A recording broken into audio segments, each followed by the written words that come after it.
Everyone, ഇന്ന് എന്നോടൊപ്പം ഉള്ളത് മറ്റാരുമല്ല, നമ്മൾക്ക് എല്ലാവർക്കും പരിചിതനായ ഹിമാലയൻ മാസ്റ്റർ അഷ്റഫ് ഗുരുവാണ്. നമസ്കാരം മാസ്റ്റർ. എന്താണ് തേർഡ് ഐ? എന്താണ് തേർഡ് ഐ? അതുകൊണ്ടുള്ള പ്രയോജനങ്ങൾ എക്കാലത്തും ജനങ്ങൾ ചോദിച്ചേക്കുന്ന ഒരു ക്വസ്റ്റനാണ്. Third eye എന്താവുന്നു? സാധാരണക്കാർക്ക് അതുകൊണ്ടുള്ള പ്രയോജനമെന്ത്? മതങ്ങളുമായിട്ട് കണക്ഷനാണോ?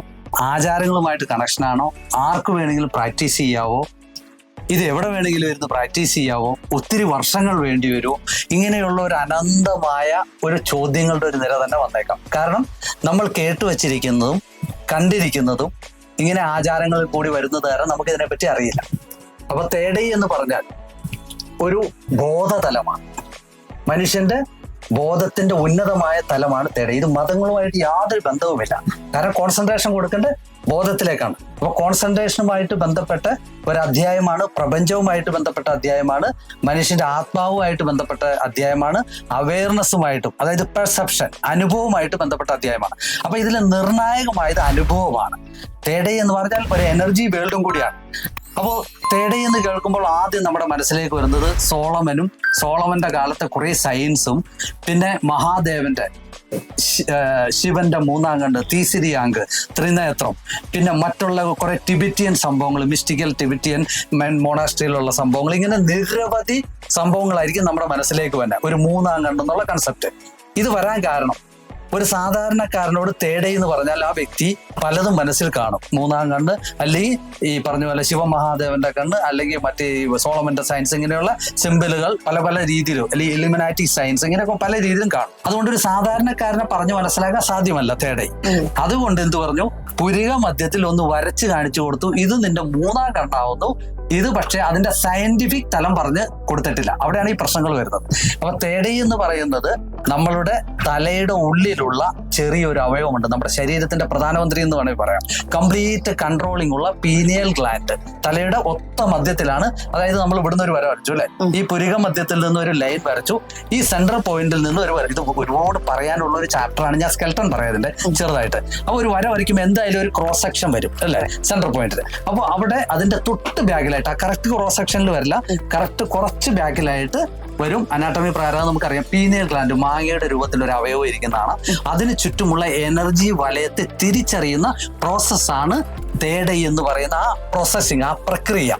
അപ്പോൾ ആ എനർജി വലയത്തെയാണ് മൂന്നാം കണ്ണ് അഥവാ ഉൾബോധം, അല്ലെങ്കിൽ ശുദ്ധീകരിക്കപ്പെട്ട ബോധം, ഉന്നതമായ ബോധാവസ്ഥ എന്ന് പറയുന്നത്. അപ്പൊ മൂന്നാം കണ്ണെന്ന് പറഞ്ഞാൽ ആദ്യം മനസ്സിലാക്കേണ്ടത് ആ വ്യക്തിയുടെ ബോധം സൂക്ഷ്മ തലത്തിലാണെന്നാണ് മനസ്സിലാക്കേണ്ടത്. ഒരാളുടെ തേർഡ് ഐ ഉണർന്നാൽ എന്ന് പറഞ്ഞാൽ കണ്ണ് ഓപ്പണോ അല്ലെങ്കിൽ ഒരു പൈപ്പ് തുറക്കുന്ന ഒരു രീതിയല്ല. ആ രീതിയിൽ പറഞ്ഞു വെക്കരുത്, അത് മനസ്സിലാവില്ല.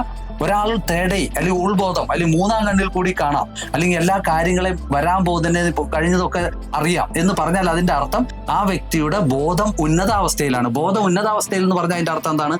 ബോധം സൂക്ഷ്മതയിലാണ്. അത് സാധാരണ തരംഗമായിരിക്കില്ല. അപ്പൊ സാധാരണക്കാരുടെ തരംഗമൊക്കെ എന്ന് പറഞ്ഞാൽ ആൽഫ, ബീറ്റ, തീറ്റ, ഡെൽറ്റ ഇതൊക്കെ അറിയേണ്ടി വരും, സയൻസ് കണ്ടുപിടിച്ചേക്കണം.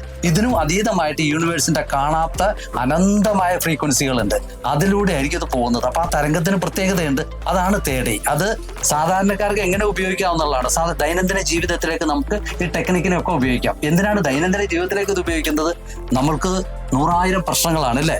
സാമ്പത്തികമായിട്ടുള്ള പ്രശ്നം, രോഗങ്ങൾ, നമ്മളുടെ ആഗ്രഹങ്ങളൊന്നും നടക്കുന്നില്ല, ദുഃഖങ്ങൾ, ദുരിതങ്ങൾ, ആകുലതകൾ, ഇതുകൊണ്ട് നിറഞ്ഞു നിൽക്കാണ് മാനവരാശി മുഴുവൻ. അപ്പോ അതിനെ നമുക്ക് സമ്പൂർണമായിട്ട് നേരിടാം എന്ന് തന്നെയല്ല, കീഴ്മേൽ മറിക്കാം, നമ്മുടെ ഇഷ്ടത്തിനാക്കി മറിക്കാവുന്ന ഒരു സിസ്റ്റത്തിലേക്ക് നമ്മുടെ ബോധതലവും നമ്മുടെ ഇടപെടലും മാറും. കംപ്ലീറ്റ് അടിമുടി മാറും. അപ്പൊ നമ്മുടെ വീക്ഷണം, പ്രപഞ്ചത്തോടുള്ള വീക്ഷണം, മതപരമായ രീതിയിലുള്ള വീക്ഷണം, ഇതിലൊക്കെ ഒരു ക്ലിയറൻസ് കിട്ടും, ഒരു ക്ലാരിറ്റി കിട്ടും. യൂണിവേഴ്സുമായിട്ടുള്ള കണക്ഷൻ അത് അധികം വരികയാണ്. യൂണിവേഴ്സുമായിട്ടാണ്, ഈ ബ്രഹ്മാണ്ടവുമായിട്ട്, ഈ പ്രപഞ്ചത്തിന്റെ സൂക്ഷ്മ അവസ്ഥയിലേക്കാണ് നമ്മുടെ ബോധതലം കൺവേർട്ട് ആവണത്. അപ്പൊ ആധുനിക യുഗത്തിൽ നിന്നിട്ട് ഈ ബോധതലത്തോടു കൂടി ജീവിക്കുമ്പോൾ എന്ത് പറ്റും? അയാൾക്ക് ടെൻഷൻ ഉണ്ടാവില്ല യാതൊരു. അതായത് മനസ്സ് പാസ്റ്റിലേക്ക് ഫ്യൂച്ചറിലേക്ക് ഒന്നും പോകില്ല, എപ്പോഴും ഈ നിമിഷമായിരിക്കും.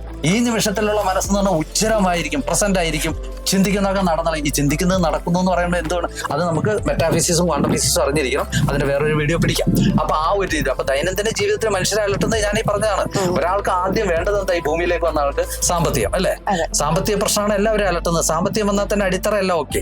രണ്ട്, ശാരീരികം. അപ്പൊ ഇത് രണ്ടും ഓക്കെ അല്ലെങ്കിൽ പിന്നെ എന്തായിട്ടും കാര്യമില്ല. അപ്പൊ അതിനെ രണ്ടിനെ നമ്മുടെ ഈ പവർ ഉപയോഗിച്ച് ക്ലിയർ ചെയ്യാം. ഈ പവർ എന്ന് പറഞ്ഞാൽ ഈ അവസ്ഥാവിശേഷത്തിലേക്ക് കൺവേർട്ട് ആയിട്ട്. അപ്പൊ ഇത് സാധാരണക്കാർക്ക് ഇതൊന്നും ആരും പറഞ്ഞു കൊടുത്തില്ല.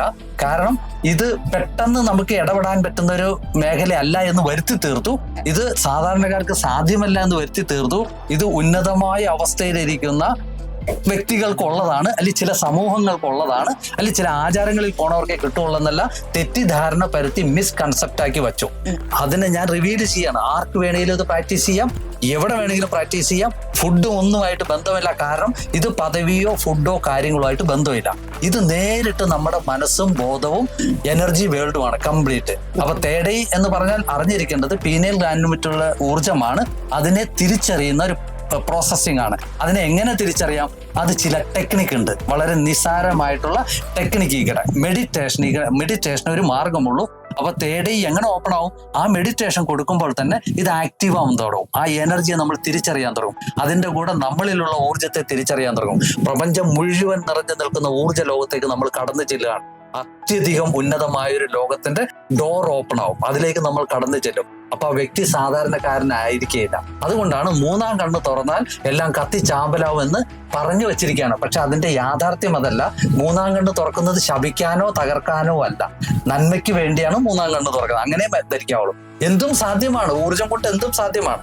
നന്മയും സംഭവിപ്പിക്കാം, തിന്മയും സംഭവിപ്പിക്കാം. അത് ഓരോരുത്തരുടെ കയ്യിലാണ് എന്താണ് വേണ്ടത്. പക്ഷെ തിന്മ സംഭവിപ്പിക്കേണ്ട കാര്യമില്ല ഇവിടെ ലോകത്ത്.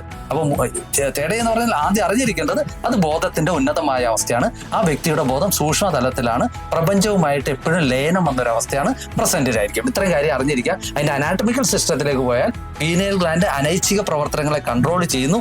നമുക്ക് അതിൽ ഒരു കൺട്രോളിങ് പവർ കിട്ടുകയാണ്. നമ്മളെ നിയന്ത്രിക്കുന്ന, നമ്മളെ അനൈച്ഛികമായി, അതായത് നമ്മൾ ഉറങ്ങിക്കഴിഞ്ഞതിന് ശേഷം ശ്വാസോച്ഛ്വാസം നടത്തുന്നുണ്ട്, ഹൃദയമിടിവ് നടക്കുന്നു, നമ്മുടെ ഇഷ്ടമില്ലാതെ ബ്ലഡ് എല്ലാം ഒഴുകിക്കൊണ്ടിരിക്കുന്നു അല്ലെ? നമ്മുടെ ഇഷ്ടമില്ലാതെ നിരവധി സംഭവങ്ങളാണ്. ശരി, ഇതിനെ കൺട്രോൾ ചെയ്യുന്നത് പീനിയൽ ഗ്ലാൻഡ് ആണ്. ആ പീനിയൽ ഗ്ലാൻഡിൽ നമുക്കൊരു കൺട്രോളിങ് കിട്ടാണ്. അപ്പൊ ആരാണ് നിയന്ത്രിക്കുന്നത്? അത് ഊർജ്ജത്തിൽ കയറി നമ്മൾ ഇടപെടാണ്. അപ്പൊ പീനിയൽ ഗ്ലാൻഡിൽ നമുക്കൊരു കൺട്രോളിങ് കിട്ടിയാൽ നമ്മുടെ സിസ്റ്റം കംപ്ലീറ്റ് കീഴ്മേൽ മറിക്കാം. അനാറ്റമി സിസ്റ്റം, ബയോളജിക്കൽ സംവിധാനം എല്ലാം കീഴ്മേൽ മറിയും. ഹോർമോണിന്റെ എല്ലാ സിസ്റ്റങ്ങളും നമുക്ക് അനുകൂലമാക്കി എടുക്കുന്ന ഒരു സമ്പ്രദായം. ഇത് തകർക്കാനോ പൊളിക്കാനോ ആ രീതിയിലല്ല മനസ്സിലാക്കേണ്ടത്. അപ്പൊ നന്മയ്ക്ക് വേണ്ടി പുരാതന കാലം മുതൽക്ക് എല്ലാ ആചാരങ്ങളിലും മതങ്ങളിലും എല്ലാ സിസ്റ്റത്തിലുമുണ്ട്. ഇപ്പോ ആധുനിക യുഗത്തിലേക്ക് വന്നാൽ കുറെ സീക്രട്ട് ഗ്രൂപ്പുകൾ ഇറങ്ങിയിട്ടുണ്ട് വേൾഡ് വൈഡ്. വളരെ നിഗൂഢമായിട്ടുള്ള സീക്രട്ട് ഗ്രൂപ്പുകൾ. അതൊക്കെ കൈകാര്യം ചെയ്യുന്നതും ഈ മേഖലയാണ്. അപ്പൊ എനർജിയെ പറ്റി നന്നായിട്ട് അറിഞ്ഞിരിക്കണം. എനർജി കൺട്രോൾ അറിഞ്ഞിരിക്കണം. അതായത് ബോധതലം കൊണ്ട് നമ്മൾ അതിനെ കൺട്രോൾ ചെയ്യണം. അപ്പൊ മനസ്സും ബോധവും വേറെയാണെന്ന് വെച്ചാൽ തീർച്ചയായിട്ടും വേറെയാണ്. മനസ്സ് കാലത്തിലേ വർക്ക് ചെയ്യുള്ളൂ. ഞാൻ എപ്പോഴും പറയണതാണ്, മനസ്സ് വർക്ക് ചെയ്യണമെങ്കിൽ ഫ്യൂച്ചറോ പാസ്റ്റോ വേണം. അല്ല, ഒരു കാര്യം ആലോചിക്കണമെങ്കിൽ ഒന്ന് മാറണം. ഈ നിമിഷത്തിൽ മനസ്സില്ല, അത് ബോധതലമാണ്. ബോധതലത്തിൽ നിന്ന് പോകുന്ന ചിന്തകൾ മനസ്സിൽ നിന്ന് പോകുന്നതല്ല.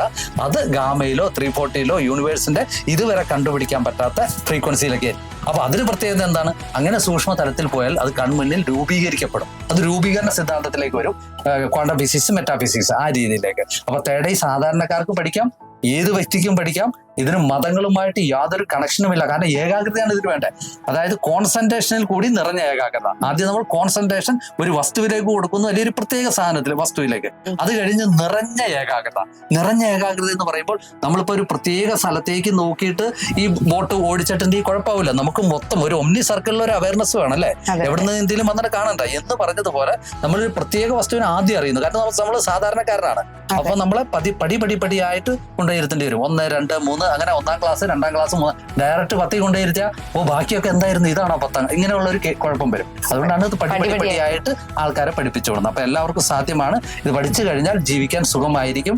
ഒരു ടെൻഷനോ കാര്യങ്ങളോ ഒന്നും ഉണ്ടാവില്ല. കാരണം മൈൻഡ് എപ്പോഴും പ്രസന്റിലായിരിക്കും. പ്രസന്റിലേക്ക് എങ്ങനെയാവും എന്നൊക്കെയുള്ള ഇത് വളരെ തിയറിറ്റിക്കലായിട്ടും പ്രാക്ടിക്കലായിട്ടും ഒക്കെ പഠിപ്പിക്കേണ്ട ഒരു വിഷയം കൂടിയാണ്. Thank you master. ഇത്രയും സിമ്പിൾ ആയിട്ട് തേർഡ് ഐ എന്താണെന്ന് പലർക്കും അറിയില്ല. വളരെ സിമ്പിൾ ആയിട്ട് മാഷ് നമുക്ക് പറഞ്ഞു തന്നു. Thank you so much.